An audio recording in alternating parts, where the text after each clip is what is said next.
안녕하세요. 유전자 가위, 즉 유전자 편집 기술에 대해서 발표하게 된 최정인입니다. 유전자 가위는 무엇일까요?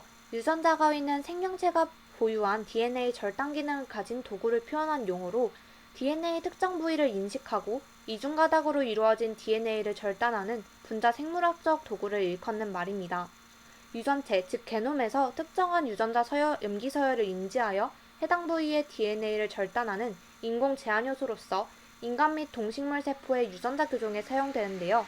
유전자 교정은 미리 특정하게 조작된 인공 제한 요소가 유전체에서 특정한 DNA 구간을 절단한 후 이를 수리하는 과정에서 원하는 유전자를 짜집기 하듯이 빼거나 더하는 방식으로 이루어집니다.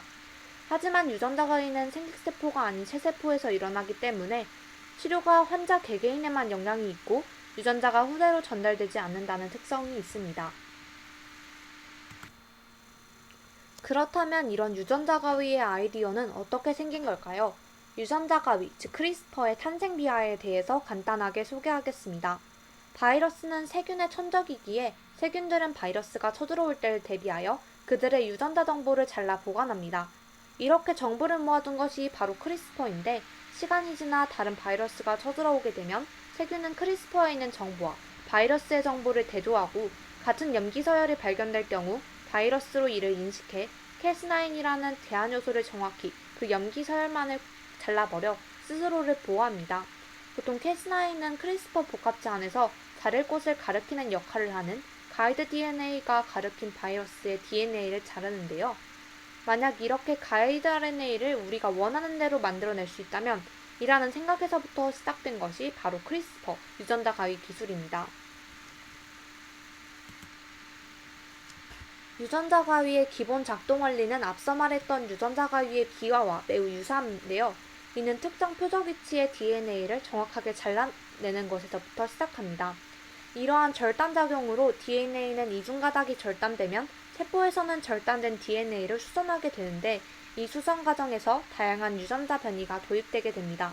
이러한 변이는 한 개의 염기 혹은 여러 개의 염기의 결실 혹은 삽입의 형태로 도입되고 이로 인해 단백질로 번역하는 과정에서 비정상적인 단백질로 번역되게 됩니다. DNA 이중가닥의 수선 과정은 크게 서열 상동성 재조합 또는 비상동성 말단 접합의 방식을 통해 이루어지며 특히 비상동성 말단 접합의 방식은 별도로 상동성 DNA 조각을 넣어줄 필요가 없고 수선 과정에서 변이 생성이 높은 것으로 알려져 있습니다. 크리스퍼 시스템의 경우 DNA 접합 및 핵산 분해 요소 작용을 모두 가지고 있는 캐스9 단백질은 특정 표적 특이적으로 제작을 할 필요가 없고 표적 위치에 약 20개의 염기 서열이 상응하는 단일 가닥의 가이드 RNA만을 제작하면 되어 비교적 앞선 유전자 가위보다 편리합니다. 다음 화면의 글과 그림은 서열 상동성 재조합과 비상동성 말단 접합에 관한 것으로 참고해 주시면 감사하겠습니다. 유전자 가위 기술은 특정 염기를 잘라내는 데 활용하는 효소의 종류에 따라 1세대 징크핀거 뉴클레이즈와 2세대 탈렌, 3세대 크리스퍼로 나뉘는데요. 3세대인 크리스퍼 캐스9 유전자 가위는 기존 기술에 비해 간편하고 정교하기 때문에 2014년부터 생명공학계의 혁명으로 불릴 만큼 주목받고 있습니다. 징크핀거 뉴클레이스의 경우에는 아연을 포함한 단백질의 손가락 모양 돌기가 특정한 DNA를 인식하면 포크1이라는 제한 요소가 이를 절단하는 방식으로 이루어져 있습니다. 또한 탈렌을 구성하는 단백질이 특성 DNA를 인식하면 포크1 제한 요소가 이를 절단하는데요. 이는 징크핀거 뉴클레이스보다 한 번에 인식할 수 있는 DNA 염기수가 많기 때문에 2세대로 불리고 있습니다. 그리고 마지막으로 크리스퍼 유전자 가위는 RNA가 가이드 역할을 하여 특정 DNA를 인식하면 캐스9이 이를 절단하는 과정입니다. RNA가 한 번에 인식할 수 있는 염기수가 많고 정확도가 높아 3세대 유전자 가위라고 불립니다.